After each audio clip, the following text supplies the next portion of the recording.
Shalom Haverim. We are here with Shay Szabo, the Judean CEO. She is the Chief Executive Officer of the Judeans. I am super excited because I feel like Shay might have been one of the earliest and biggest creators that followed me when I first started creating content. I remember distinctly uh, looking at the people that were following me because I got a notification for it, and I saw that she had like 160,000 followers. Like, oh my god, I can't believe someone who has that many followers follows me too. And I started reaching out, and we ended up learning a lot about each other. We had very similar journeys over the last 15 months, especially as people who were Democrats, partisan wise, and became very disaffected with the party, but also just in general, I have very much internalized a lot of what she has said about what does it mean to be Judean, not necessarily Jewish or Israeli, and feeling this very deep connection to the land. She has an incredibly interesting story, and so I am not going to tell any more of it. I'm going to let her tell it. So, Shay, why don't you introduce yourself and tell us your story? Of course, I'm so happy to be here and have this talk with you. But I guess I'll start from the very beginning. I was born in Israel and I grew up in the US. So I was kind of balancing two different identities. So one deeply tied to the homeland of the Jewish people, and the other shaped by the immigrant experience in America. And my family and I actually left Israel during the Second Intifada. And no, that's not a fun movement, a little fashionista trend. It's, escaping a chaos, a violence, the massacre of Jews. And ironically enough, we ended up just about 20 to 30 minutes from Dearborn, Michigan, a city with a very high Muslim and Arab population. So what's actually very interesting is that my high school mirrored that very same demographic as of Dearborn. So there's a lot of Arabs and Muslims attending my school. I think I might have been like one of the only Jews there. So it's a very interesting dynamic. And I'm so grateful for that experience because it actually shaped, or it gave me a really unique perspective on how I view the conflict today. And I got to question and explore my Jewish identity while simultaneously getting to learn about the Arab Muslim one at the same time. And it allowed me to humanize the Arab and Jewish relations and how I proceed in viewing the conflict today. And especially with my best friend as of today, which is so rare. As of today, my best friend from high school is an Arab Muslim woman, Libyan woman, from a very conservative household. And in all honesty, our friendship isn't just deep, but it's a reflection of what's possible when people choose connection over division. And when people humanize each other, and what we have, me and my friend, my Arab Muslim friend, what we have on a micro level, we can actually reflect that on a macro level. So another significant factor actually shaping my perspective is my dad. So he works for an Arab man in Israel, and his boss treated him so good. He went to Mecca and got my dad a gift, a Jewish man. Like, so that's actually a really special thing, to go to a very holy site and to think about a Jewish man back home and get him a gift. So it really meant a lot to my dad. It was very special to him. And also for a short time, actually, my dad played for, or I think he was on a trial phase for Maccabees Kafir Kana, something like that. I'm maybe forgetting the name, but it's Maccabees something. And it was a soccer team based in an Arab town in Israel. And he shared stories about how Israeli Arabs and Israeli Jews played side by side on that team, how they fought for shared goals, literally and figuratively. So his back in my day stories weren't just about soccer, but it was about unity and shared dreams. And it really humanized the relations between Arabs and Jews. And he influenced me so much because he always said,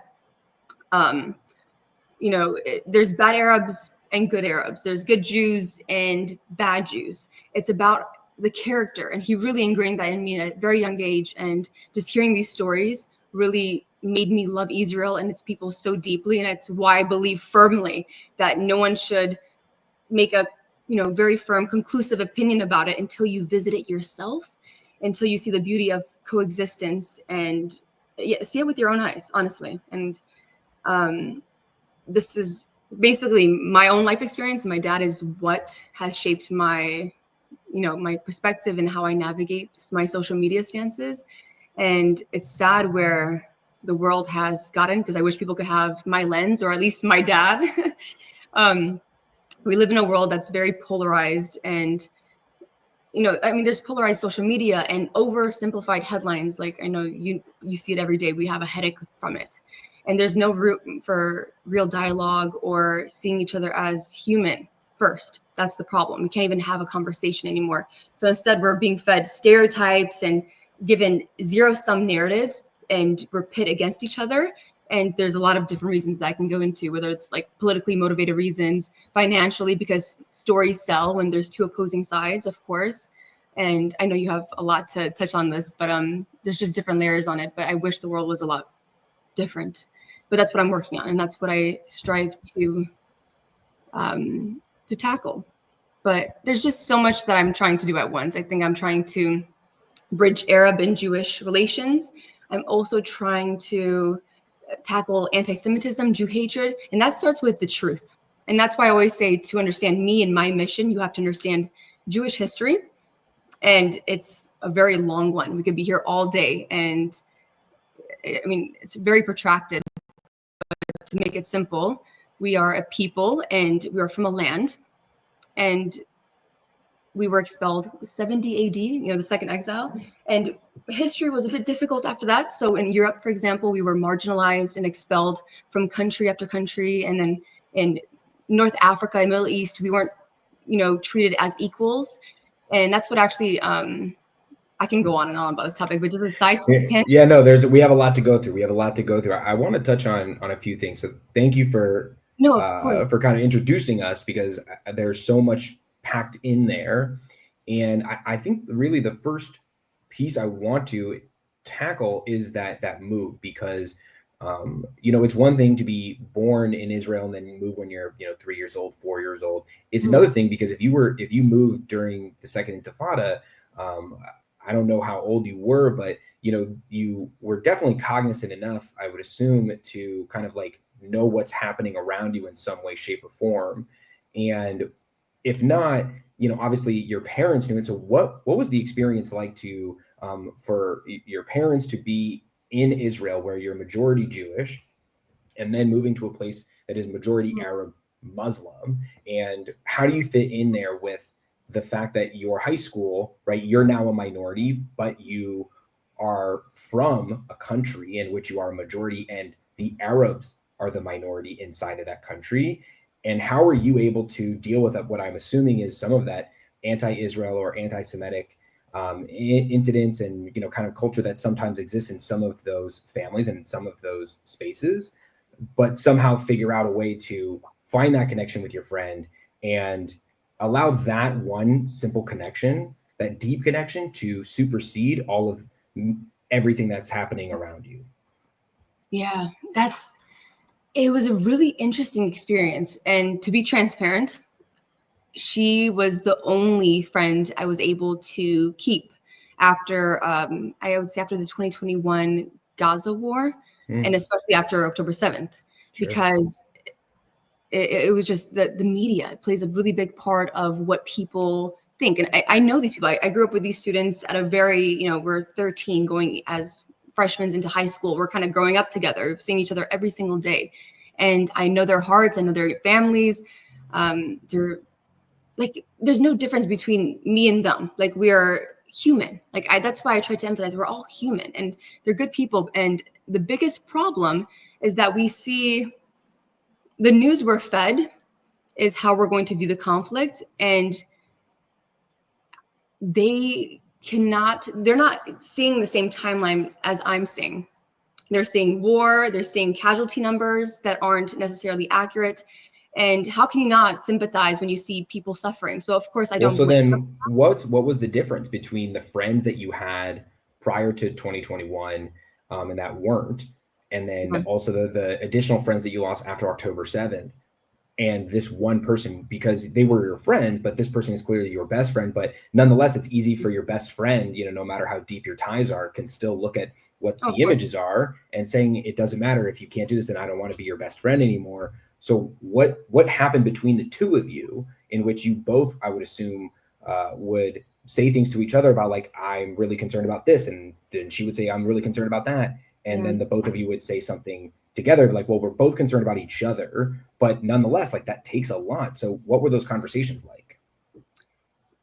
And I actually have an example to give you aside from this, but the biggest factor that has allowed us to stay together is just, and it sounds really cliche, but just this mutual respect, like mutual deep love that we have for each other, that we fostered in the last decade, because we went to high school and then we went to the University of Michigan together.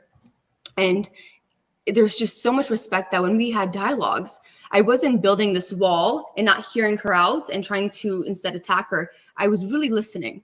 I really am open, and I've been brainwashed in the past, you know, with my politics when I was at a younger age, and that's a different story. But knowing that the best thing you can do for yourself is just to hear someone out and respond in an inquisitive matter rather than, or inform rather than attack. That's the biggest key to a successful conversation to lead you to peace. Because that's the only thing we can do. There's no future without peace. I totally agree. I can totally agree that, like, I think that there's too often that I have found on both sides that there's this notion of wanting to ask questions, not for the sake of actually listening, but for the ulterior motive of trying to prove them wrong, because they're not coming in with a genuine curiosity, and they're also not trying to empathize. But on the same token, I can also understand, because I've been in the situation where somebody else very clearly does not want to empathize with me. They don't want to be curious about me. And, you know, there have even been, like, you know, Palestinian content creators that I have messaged and I have been able to kind of start that conversation with. And, you know, we get to this point that one was really interesting. There was a guy named Waleed, who's like family's from the West Bank. And he made this video because he is, you know, whiter than both of us, to be quite honest with you, like from a skin tone perspective. And he made a video about the fact that like people didn't think that he was Arab. And so I reached out to him and I was like, okay, well, maybe this guy kind of like gets it a little bit. And so we were talking a little bit more and more, going back and forth. And I asked him, you know, let's do a live, you know, together, right? Where it's just the two of us. We're just talking. This is after October 7th? Yeah, this is after October 7th.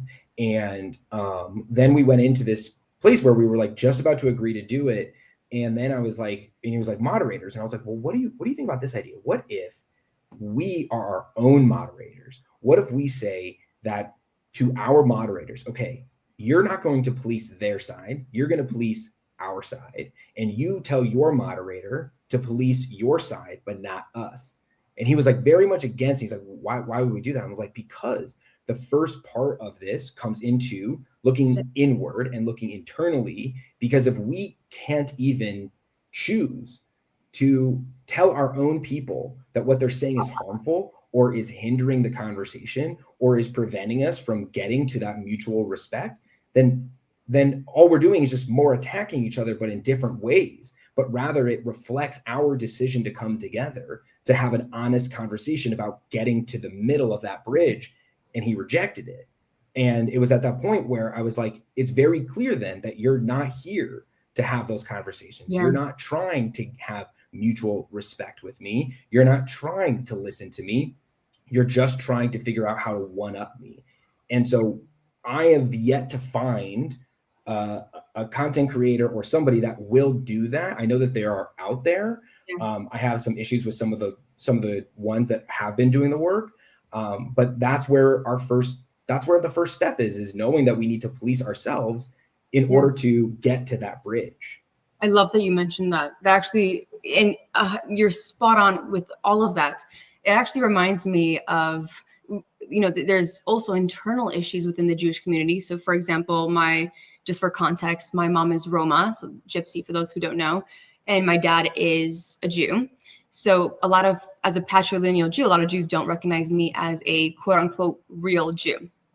And I've had conversations with a really close friend of mine. I'm not going to name her, but she's also a content creator. And she is like almost like itching for, you know, wanting me to convert, but for the right reasons, because she knows that I would want to. And it's a process that's so beautiful. And so the dedication is really admirable.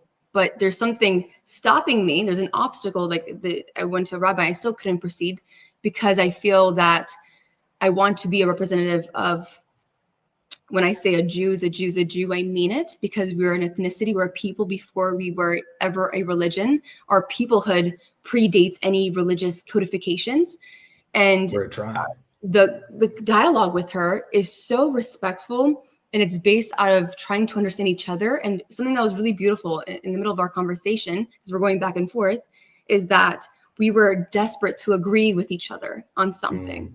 And that was the key to seeing, a conflict or a point of contention as something, not something negative, but something to work towards in a positive way. So what did you end up agreeing on? We're still in the process. We're still in the process because it's a very delicate topic, and I've reached out to different rabbis, Reform, Orthodox, and I have a few meetings this week actually, because I have a ton of questions. I've read a lot of things online, but I know patrilineal Jews are viewed as the seed of Israel, and we're still included in the tribe, but I just have a problem with creating this. I understand the beauty of preserving customs, because if we don't preserve our customs, why did our ancestors suffer for thousands of years? And trying to preserve our traditions, our indigeneity, everything about us, just for me to be like, nah, I don't want to eat kosher, or I don't want to do this, I don't want to convert and follow traditions.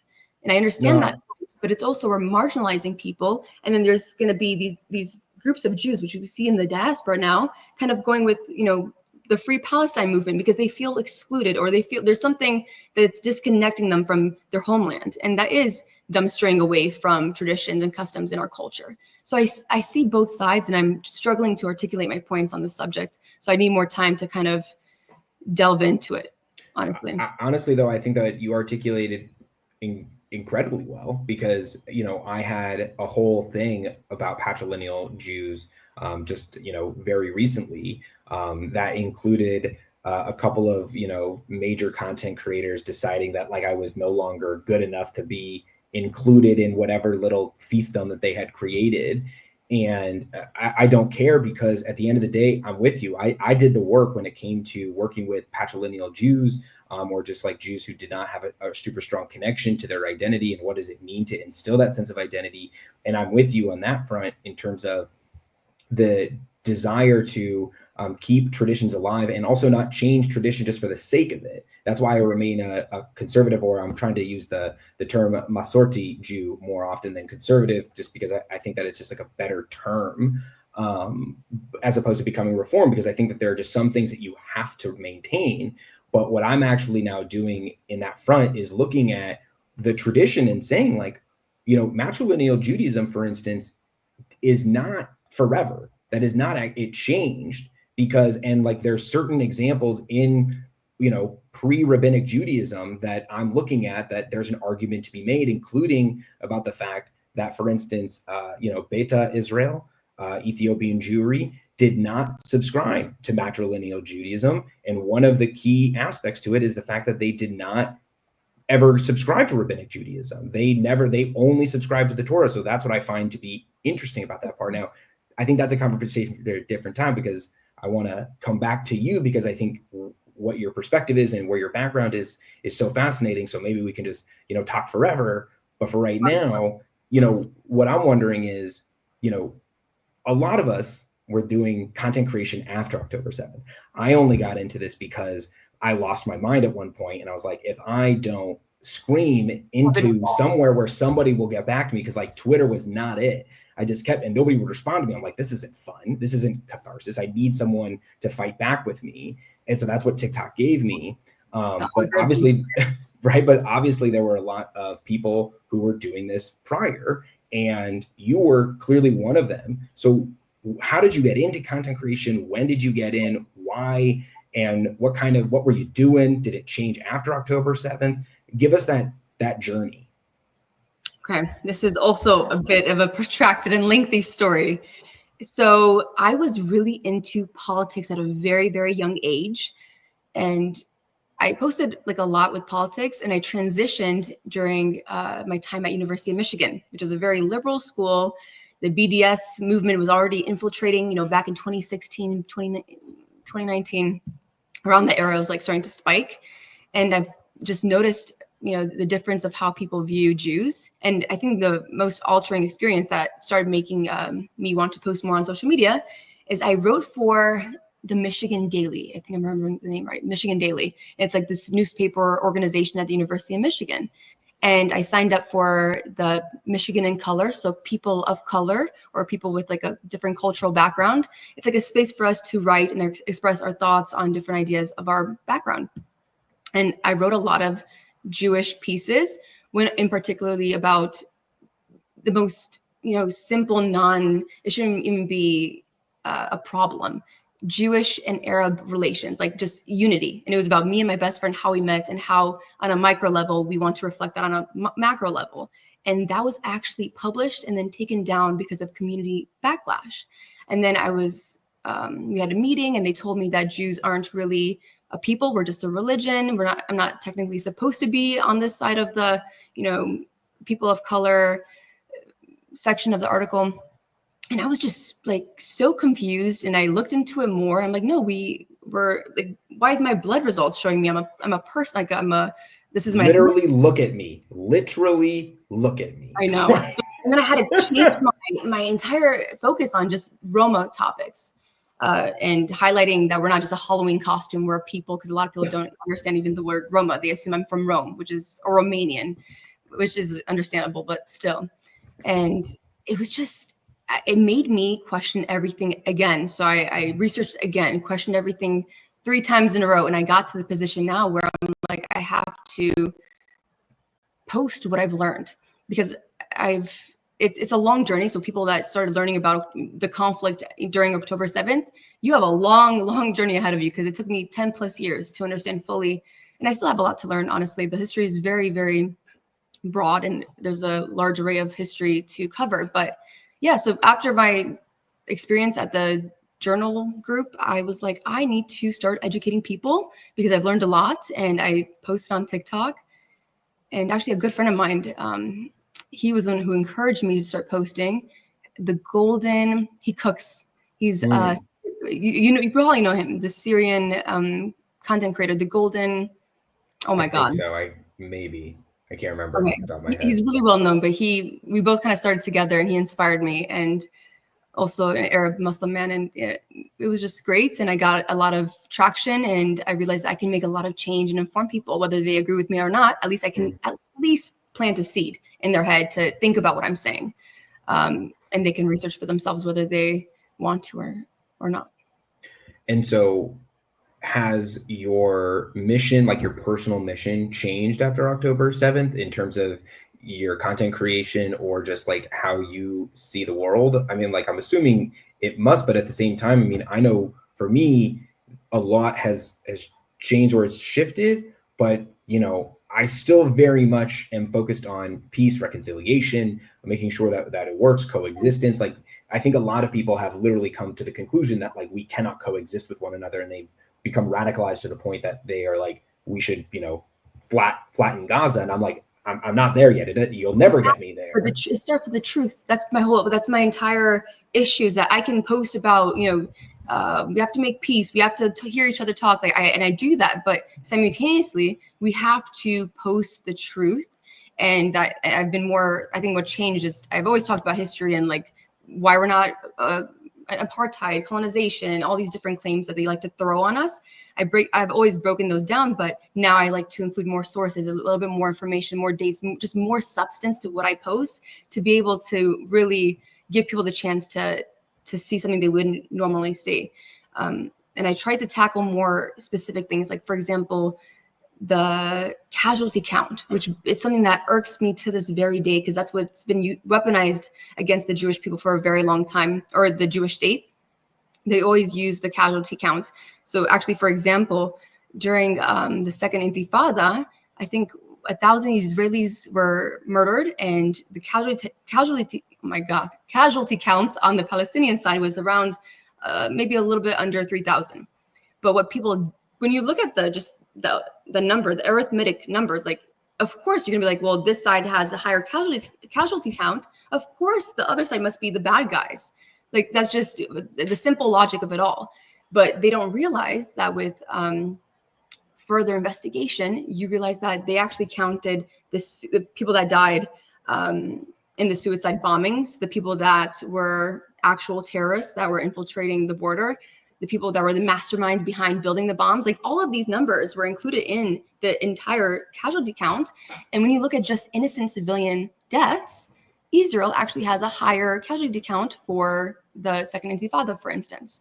So that's something that people don't see because they're too. So what's the solution? I'm curious what your solution to that is, because, obviously that's, been a big subject of mine over the last, year and a half, about just being honest, right? Like, the more honest we are with ourselves, the better off we're going to be. That's the motto I've always lived by, because I don't understand the point of lying, because it doesn't help anyone, like, to lie. It certainly doesn't help yourself to lie to yourself about, like, how good of a basketball player you are or how bad you are, right? If you're actually a really good basketball player, like, you shouldn't lie to yourself that you're bad.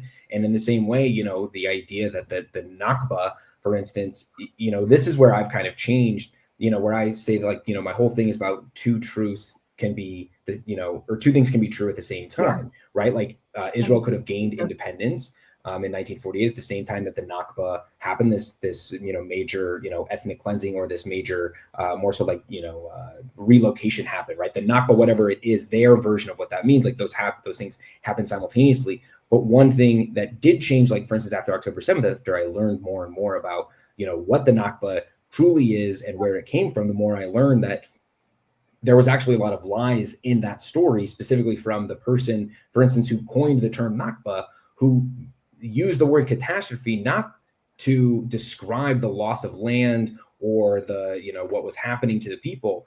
He literally uses that term to describe the loss of the Arab army, or the inability for the Arab armies to destroy the Jews. That is what he references. It's a whole document. It's literally like a Monday morning quarterback document about why the Arabs lost that war. And it is a catastrophe that the Arabs lost the war. So now I'm coming back from this and saying, okay, well, what are the two truths that happened at the same time?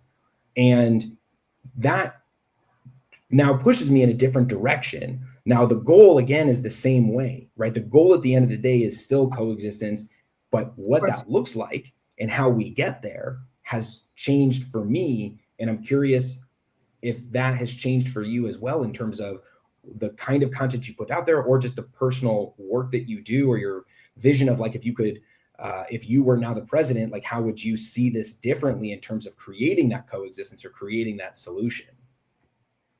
It's a tough question. I know.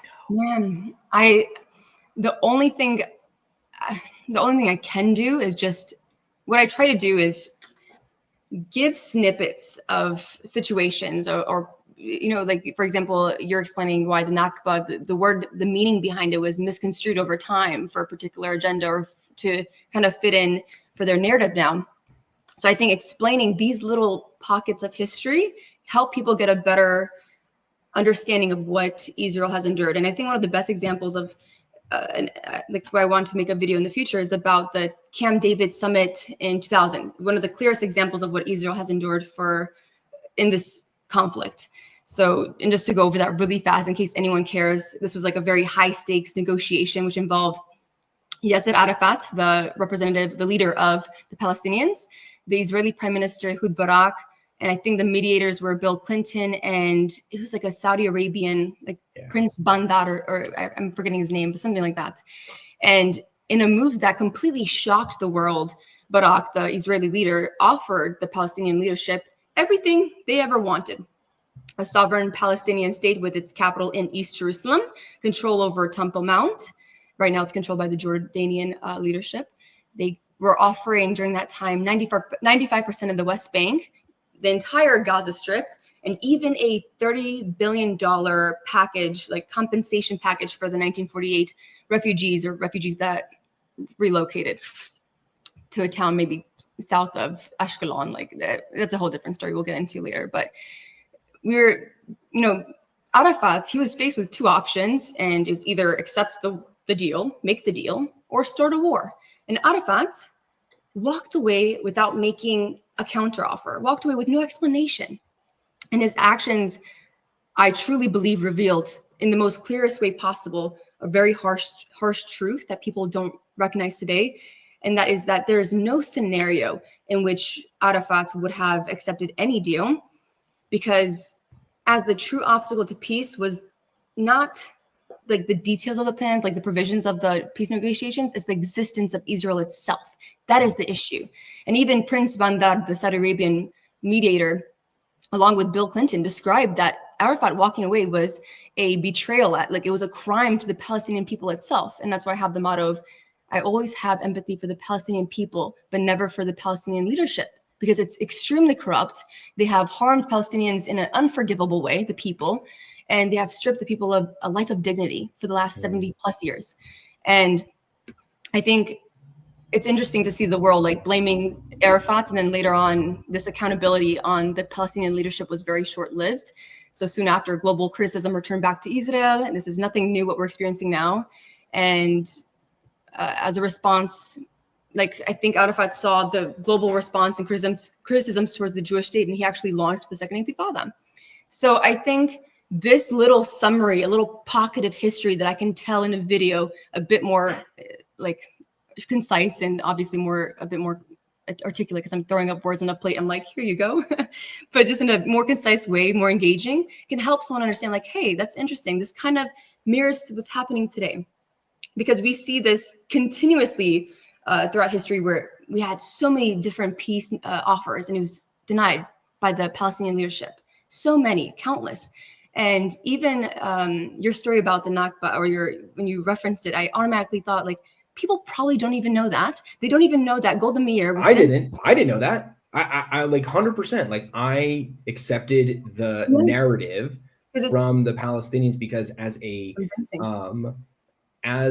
somebody who wants to engage and be empathetic, as somebody who wants to meet them in the middle or meet them on the bridge, my thought process was, okay, they all believe this narrative. They all believe in their heart of hearts that they were ethnically cleansed. And so that is the truth according to them. And me telling them that the Jews didn't do this is not going to change their mind. It's not going to impact their decision to believe this, right? And so the only thing I can do then is to say, okay, well, if that truth exists in your mind, then what I'm going to ask you to do is accept my truth as well. Because if now we can both accept these truths together, then that is one way forward. That is the first step. But now I'm wrong. But then I learned this information and it's radically changed how I perceive, and it's important. And what I'm wondering on your end, right, which is, does that mean that like how you are going to go about your content creation going forward, you know, I understand the desire to want to create those type of videos. And I'm also wondering, one, do you think that these are going to be effective, right? In terms like, who is the real target, right? Is it the Palestinian? Are you trying to debunk their own personal narrative, their own national narrative? Or are you trying to go after the more neutral person who just doesn't know anything? Are you trying to, make sure that every Jew like myself knows the right answer? And so that we can be better prepared to fight the good fight, in the information wars? Who are you targeting, and who are you saying like, I'm never going to reach that person? Yeah, honestly, my desire is to reach every single person you just mentioned, non-Jews, the Arab Muslim population, and Jews themselves. And so for the Arab Muslim population, that's extraordinarily important, because the Abraham Accords, for example, yes, there's diplomatic ties with the leadership, but the population still has this obvious gap between their government stance and what they actually believe. They don't want to make peace with Israelis. You're not allowed as a Jew. And it made my friend even went to Morocco, somewhere that has a city that has like 2,000, I think, Casablanca. It has 2,000 Jews as their population, somewhere that she should be safe. She felt uncomfortable. She felt unsafe. She had to leave. So the population and the government, they need to coincide together. So do you think that only changes when Islam changes? Like, I don't mean to interrupt, but like when you're talking about that, I'm thinking about this, and I'm looking at imams in Dearborn, or I'm listening to them, like imams who live here in America. And when we're talking about the leaders, right, and then we're talking about the Islamic leadership that exists throughout the Middle East, especially, right? And so Yeah. what I'm wondering is, what is the incentive? What is the incentive structure that is leading imams from both America and other Western countries, as well as the Middle East, or specifically the Arab countries, that are influencing their people to be like this, as opposed to, and so if that's the case, does Islam in itself need to reform before this is ever going to make a difference? Oh, of course. Of course. I actually, my friend Luai, I met him last year in New York at the Israeli conference, and I was really blessed to meet him because I've learned so much from him.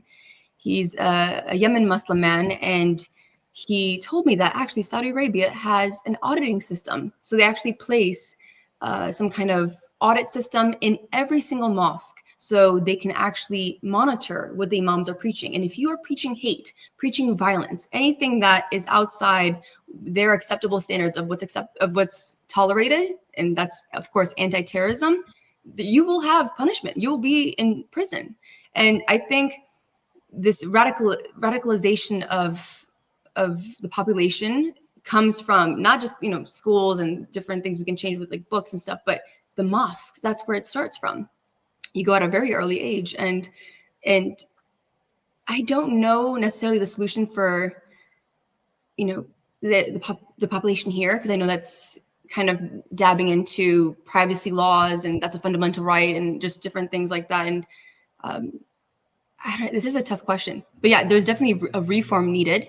I think Saudi Arabia and Mohammed bin Salman has done a really great job in reforming the country slowly, because the Shah of Iran, before the 79 revolution, I think his mistake was doing it too quickly. And the difference now with Saudi Arabia is that MBS has slowly changed the population and modernized it in a very slight way. Big changes, but in a slight way in And the comparison UAE as well. The Emiratis seem to be approaching this from a similar place. Yeah, I mean, half the population of Saudi Arabia is under 30, or they're really young. So he's trying to change this society in itself and de-radicalize it, and he's approaching it, I think, in a very appropriate way. I have reservations about him because I think of course every country has their own self-interest, and I never trust any particular leader fully, as we should not. But I have hopes, because he's the best we have right now with making, getting us in a better direction in the Middle East. For sure. And so then here in America, where you have obviously more control over, the types of conversations that you have and the type of content you put out there, what are you hoping for in terms of, like, what type of conversations are you hoping to have, or like as you're kind of aspiring to the next level of being a creator and the next level of the type of content that you want to create? You just mentioned obviously more stuff about talking about pockets of history and giving a little bit more snippets about what really happened, or just just kind of dispelling some of the narratives, and especially some of the academic consensus that has clearly been influenced in a really negative way with a very clear agenda. And so what are you kind of aspiring to beyond that? Or like, what are your like, oh, that's the type of content that I want to create. That is the person I want to be.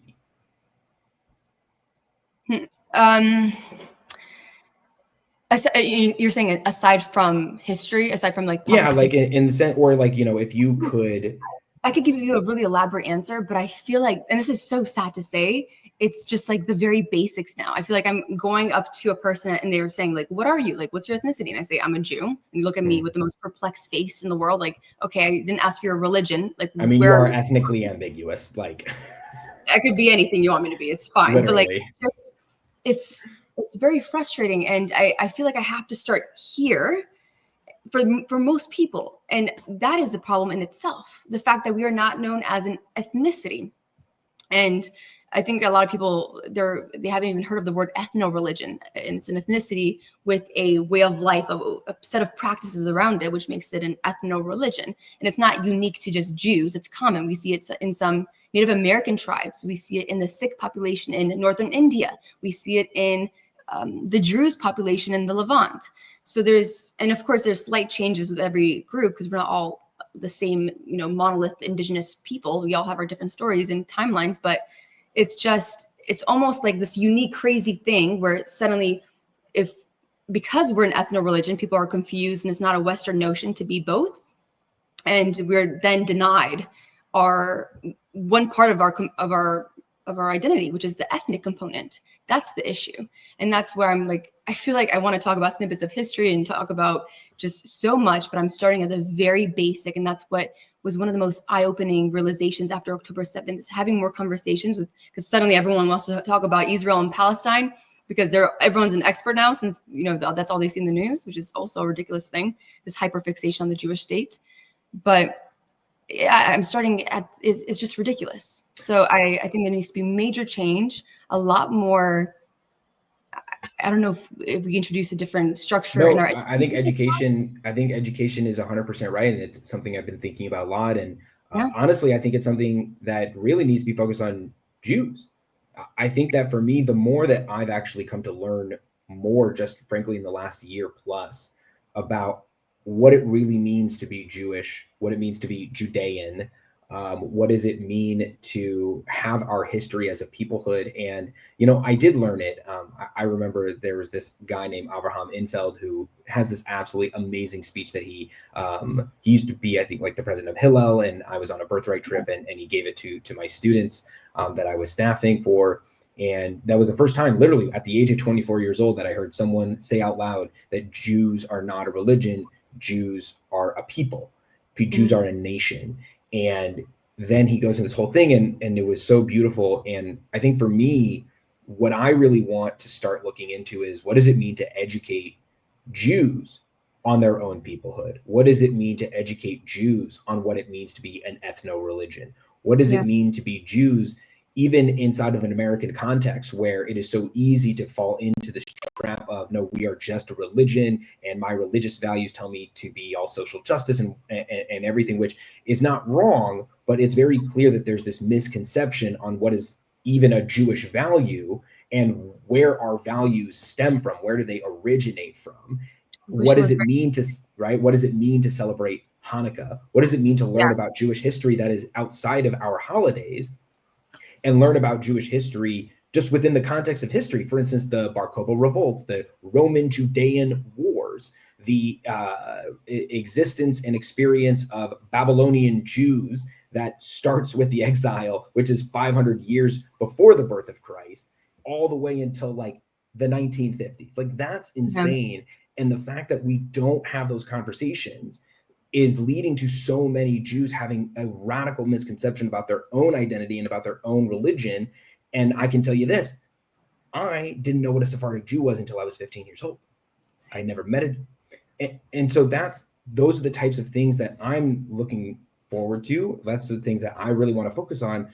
Hopefully when this conflict ends, like this kind of major round finally starts to teeter out, and I could really be more all about kind of the long distance, the long term of what does it mean to really shape the American Jewish population for the 22nd century is really what I'm looking at right now. I was mentioning, I wish I wore my hoodie that says all Jews are Israeli, because that tagline is actually what you just said inspired me to use that phrase. So I think a lot of people don't understand that the Jewish experience prior to, the establishment of Israel was that we were never accepted in the countries we were living in, even in the 1960s and before that, honestly, in America. But anyways, we're never accepted as Moroccans, as Romanians, as Polish, Germans. We were the outsiders. We were the foreigners. We were just the Jews to them, and we were treated as such. We were never given this white European status, or to be equal to another Muslim Arab person in Arab lands, for example, or Arab conquested lands. And it's actually quite interesting, because I learned this slowly with my own journey in life as an American. I actually feel like an American Jew because I grew up here like any other American Jew, went to an American school, high school, law school, speak the English language. I'm holding my Stanley Cup in Starbucks on the other hand. Like, I'm as American as it gets. I'm no different. And that's why I'm always so shocked. Like, when I was thinking about it, when someone asks me, what are you? I immediately say, I'm an Israeli. And I say this with such confidence. I never vacillated. I never thought twice about what I'm saying. I'm an Israeli. And it's more than just the passport I hold or where I was physically born. The answer lies beyond just that. Is there a quick reason? I want to jump in real quick, Yeah. because is there a reason why you chose the word Israeli as opposed Mhm. to, let's say, Judean or Israelite? Because obviously using the term Israeli is going to trigger a lot of people. It's also going to cause a lot of this feeling of like, well, no, in their minds, Israeli very clearly relates to the nation state of Israel in the modern day, as opposed to being like a child of Israel or the Israelite nation, or to be Judean. So was there a reason why you chose Israeli specifically? Yeah. And it's okay if it's not, I was just curious. No, I was thinking about it because I was originally going with Judean because I love the fact that we're named after this word, like we're the origins of Jew. Yeah, the land, it's right there. Exactly. But the reason why I stuck with Israeli is because there's this evident gap between, and as you mentioned, the diaspora Jews, the westernized Jews that have tried to assimilate and fit in with their college friends, or the ones that just have kind of left the culture and the tribe and misunderstood the history of our people. And there's a gap between them and the connection to their homeland. I don't think they realize that their ancestors have once said, Am Israel. They call themselves the people of Israel. Our holidays revolve around the agricultural cycle of that land. We pray towards Jerusalem, the Zion. So what makes our ancestors any different than us? We're also Israeli. And I chose Israeli because it connects them, as uncomfortable as the assimilated Jews or tokenized Jews may be or may feel. It connects them to not just this modern state, which is, they can be citizens of, because the only thing stopping them from being an Israeli is actually just paperwork, legal paperwork. But it's a dream, and it's a dream that was manifested and dreamt of for so long, and now it's here. And that's why actually there's a whole different story of why I don't use the word Zionist anymore, because it's a dream, it's done, and now we've moved on. Oh man, that needs to be like a whole separate I conversation, know. because I have so many things to say, and it's okay.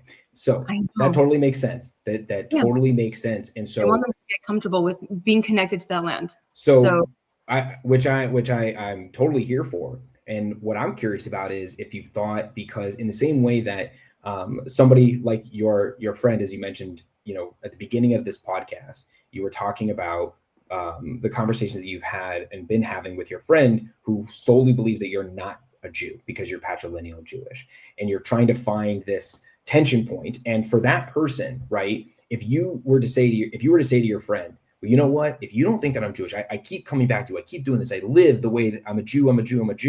And you don't believe me. You don't think I belong. All right, fine. You know what? In that case, I'm done. I'm sick of this. I'm sick of all of you out here thinking that I'm not Jewish, despite whatever it is, right? And for them, they have come to determination. They have come to terms with the idea that it's okay. They're like, okay, well, you weren't Jewish anyway, so it's no big deal. What I'm curious in your end is, what happens when somebody comes to you and says, I'm not Israeli, I'm an American, I'm a Canadian, whatever it is. And you have come to this point where you can't necessarily bring them together, and they say, you know what, like, I'm done with this. If you're telling me that I can't be Jewish if I don't accept my place in Israel or my, history, whatever it is, then you know what, forget about it. Where do you come down on your comfort levels with that person just saying, like, this does not match with me anymore, I'm done? Yeah. No, honestly, the thing is, this actually happened in real life, where the person feels that they can let go of their Jewish identity and just, I'm an American. Like, yes, I have Jewish heritage, but I'm an American. And I tried to bring in different factors, like, well, you have to honor what your ancestors died for, suffered for, the preservation of a people, of this dream. And if that doesn't work, then I tried to get into more of a different standpoint. So I bring in examples that, like the Dreyfus Affair, where the French military officer Alfred Dreyfus in the late 1700s, I believe, he was convicted for like espionage, and it was a very horrific case in anti-Semitism, exactly, and that exposed the true the Jew hateful attitudes in Europe. That's what literally Theodore Herzl was, a journalist, and followed that trial as a journalist and watching that happen is what inspired him to create modern political Zionism that basically said it doesn't matter. They are never going to accept us. Never. And so it's very clear that we need a home of our own. Exactly. No matter what your contributions are to society, no matter how much you enrich, how much you help build the cities and enrich societies, you are just the Jew. You're not actually a part of their own community, their society. And that's why I say we never can be too comfortable. And we've heard this before from our grandparents or our parents. Just never feel too comfortable. But it's never been truer than today, because these Jews that feel disconnected don't realize that their fate, whatever the fate of Israel is their fate as well. You cannot escape the pervasive nature of anti-Semitism, and how no matter how much you try to detach your identity, you are going to share the same fate as the rest of us. And it actually reminds me of the political party that Jews formed. It was like a far right party during World War II, and they aligned themselves with Hitler. And they thought that by detaching their Jewish identity and picking up the German one, they would be able to escape persecution.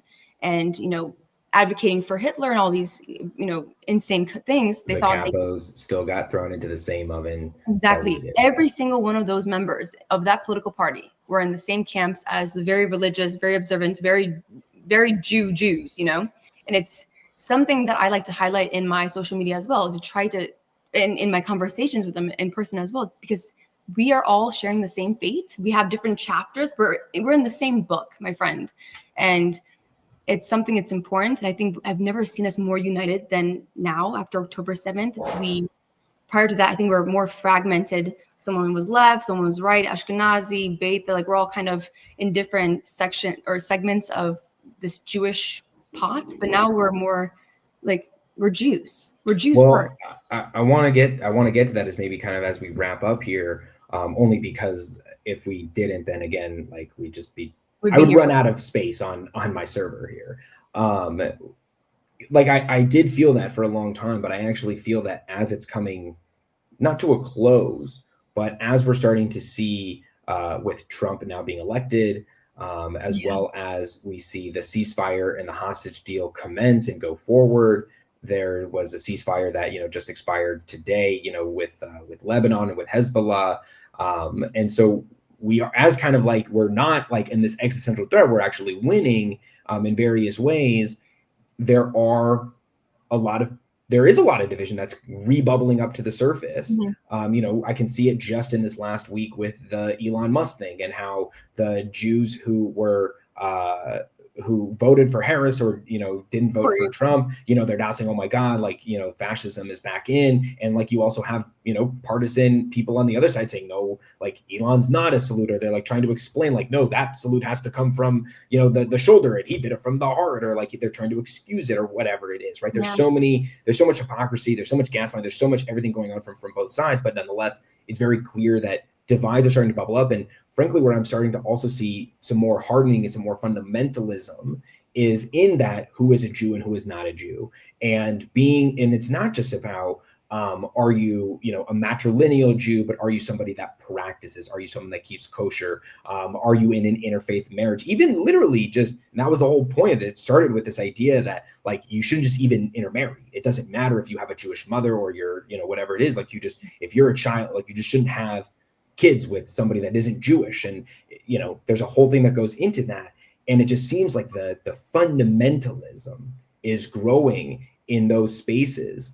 And so I'm curious on your end, as the CEO, right, as the chief executive officer of the Judeans, what is your policy prescription? What are you going to implement, or what would you implement in order to help bring us back together? It's almost like asking for world peace, well, what do we do? There's so many layers, and I instantly think, okay, obviously the oversimplified headlines and this narrative that the legacy media is trying to create. All right, hold on. I'll rephrase, right? To make this a less complicated question, or one that deserves its own podcast. Okay. By the way, we might be doing our own podcast just for this now. But what would you say, as somebody who is a patrilineal Jew, right, and who literally is facing these types of conversations on the other side, what is the message that you want to send out to the Jews who are more observant, who are finding themselves really frustrated with many of the non-observant, or the Jews who are not as observant, who are correlated with the pro-Palestine movement, or correlated with being not as ardent supporters of Israel? What would you like to say to all of those people right now? Interesting.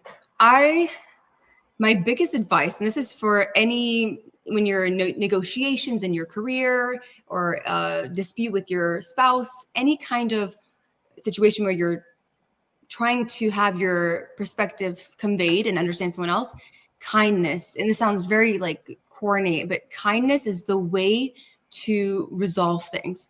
There's this quote that says, like, be kinder than what you feel. And just because it was MLK Day, like, only, hate doesn't drive out, darkness doesn't drive out darkness, only light can do that. And same with like love and hate. It's just something we have to subscribe by. And that's the only way we can convince people or to bring people closer together, rather than create this division that is almost natural. And this is me bringing biology into it, but tribalism is almost normal, and we're trying to like group ourselves with teams, and that's just natural in human history and evolution. But we need to bridge ourselves, and the only way is kindness. Because I know when I'm in a fight, and just looking back at my childhood, when someone's yelling at me and we're fighting and they're being mean, like, of course I'm not going to listen to them. Of course I'm going to be defensive. Of course I'm going to not want to even listen. So it's just as simple as just kindness. And that's why I have the utmost respect for my friend, whether she's, or for all my friends, whether they're religious, non-religious. And I don't even like using the word religious, because we're not a religion, actually. I know we have to figure out different language. We have so many things to do. We have so many things to figure out. We really have to change. And the number one thing that I came down to is shame. Is the fact that you will never ever get anybody to think differently or act differently or behave differently, like through shaming them. Exactly. Or nothing that lasts permanently. You might get them a temporary change in behavior, right? Like you might, like an overweight person, might become, fit because they are ashamed of themselves. Someone shames them, but like it's not healthy, right? They're losing weight, but they're not becoming any more healthy. Yeah. The mindset, and this framework needs to change. Yeah. And in the same way, shaming somebody into marrying somebody Jewish or being more observant might get them to temporarily become more observant, but it's not going to make them love Judaism anymore. And that's ultimately what makes somebody more observant, is the love of Judaism. And it's just, working at Hillel, I can see that definitively. And what's I actually find so fascinating is when they talk about Chabad, a lot of these people, share their love for Chabad, and I have love for Chabad as well. That's what Chabad does, right? You come in and, they will love anybody that wants to come in terms of, accepting anybody, but you just have to obviously operate the way that they do. What I found so fascinating, though, was that my Chabad rabbi from college was by far the most loving Chabad rabbi. I never heard him or his wife ever shame somebody in their house for not being observant enough.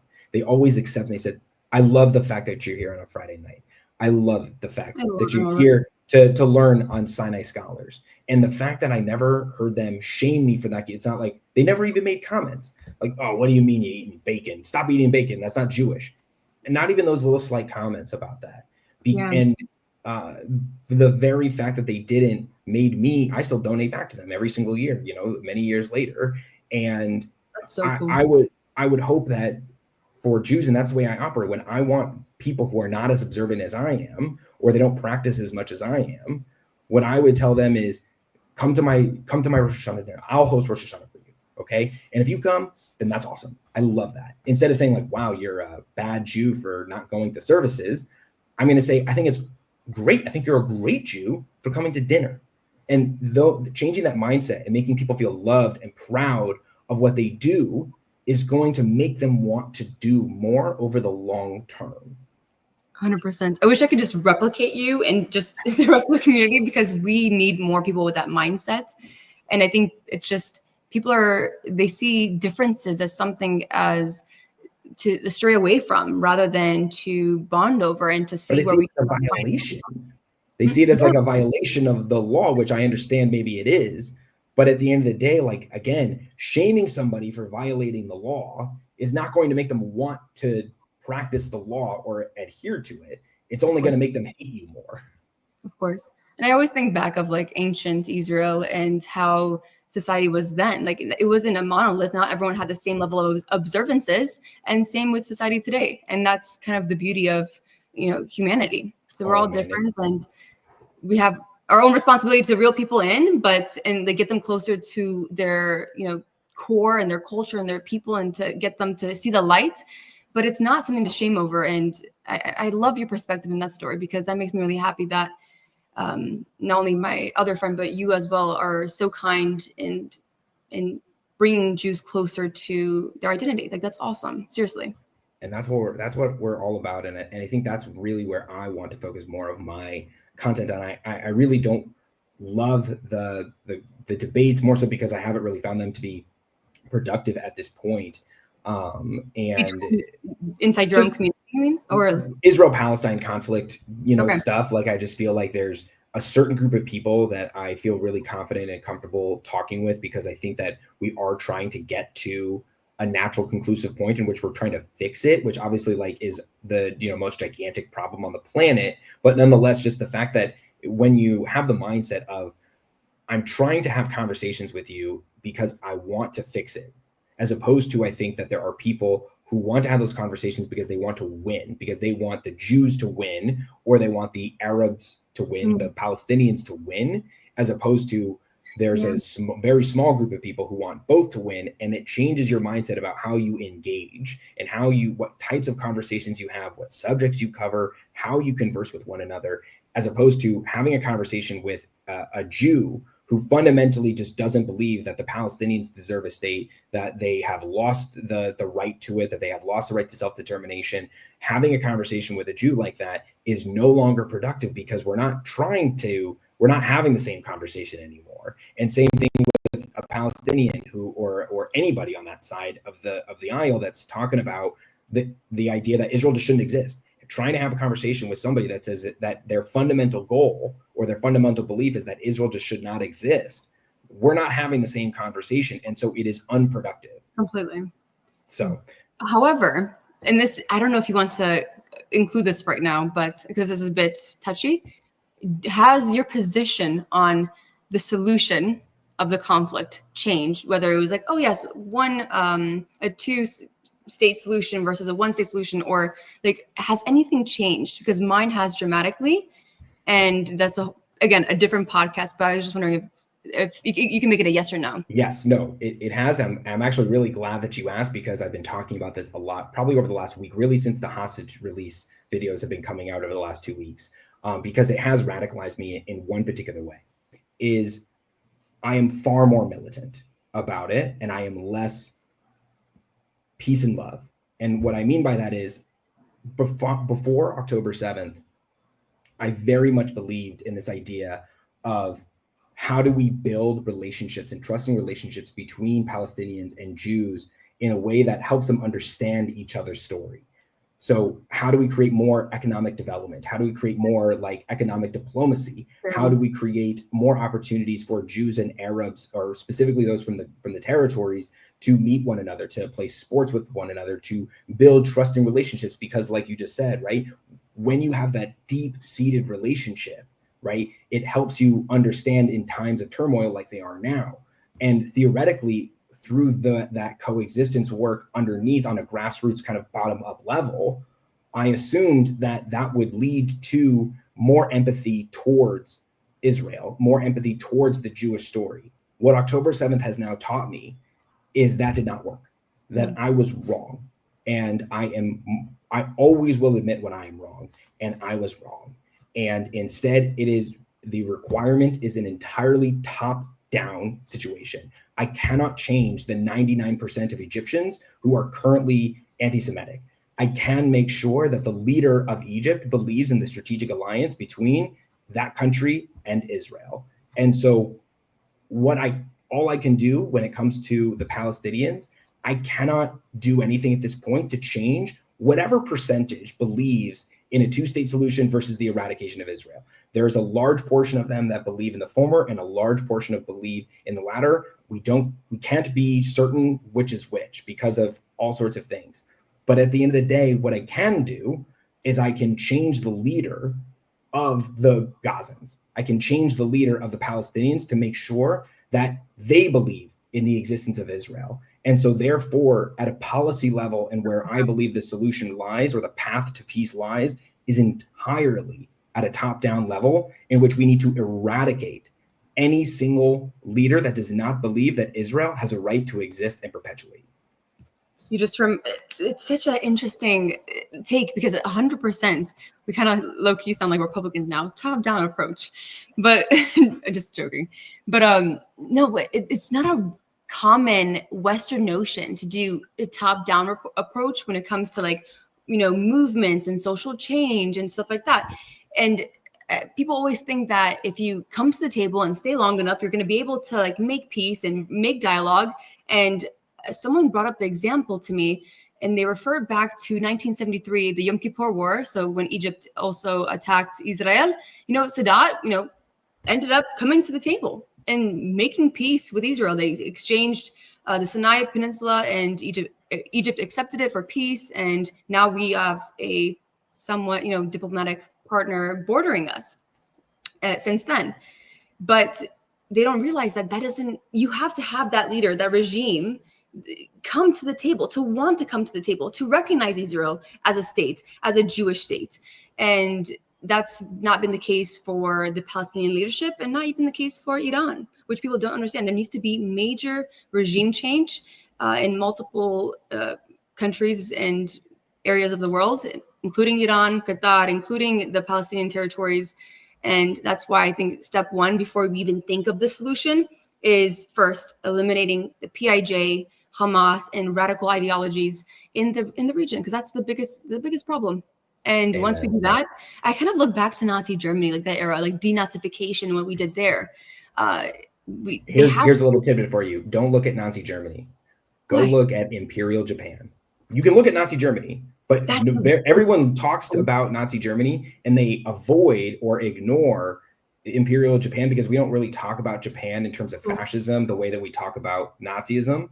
And in reality, in my personal opinion, the de-radicalization of Imperial Japan is actually a far better example. And I need to learn more about it myself, but it's a far better example than Nazi Germany for like a few reasons. Number one, the viciousness of Imperial Japan, like is on par. Like they weren't as efficient as the Nazi Germany, but they were probably more vicious than Nazi Germany when it comes to Imperial Japan's opinion of like any other ethnic group in the East Asian region, or really just anybody that wasn't Japanese.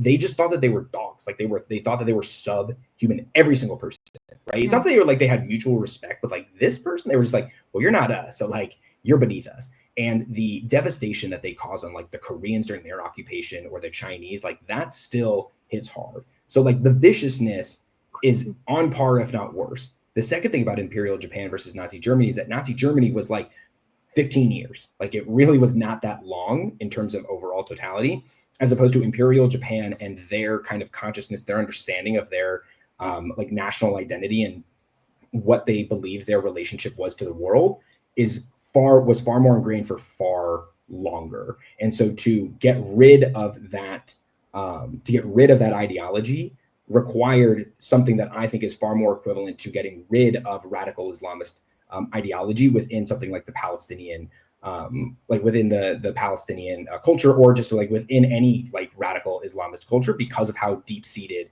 it is. So I think there's that, but such a good example. Like that's such a great comparison. And now you're gonna make me go on like a huge. You and me both. We're about to go down a Wikipedia rabbit hole. Not Wikipedia, but yeah. Not Wikipedia. Yeah. We need, that's again, we're gonna, so anyways, we gotta wrap up here. I know. So I could actually be here.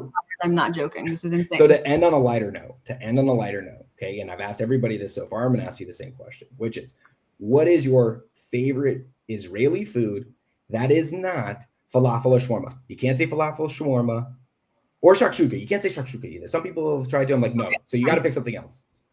It's the one dish that I can make, and it's boregas.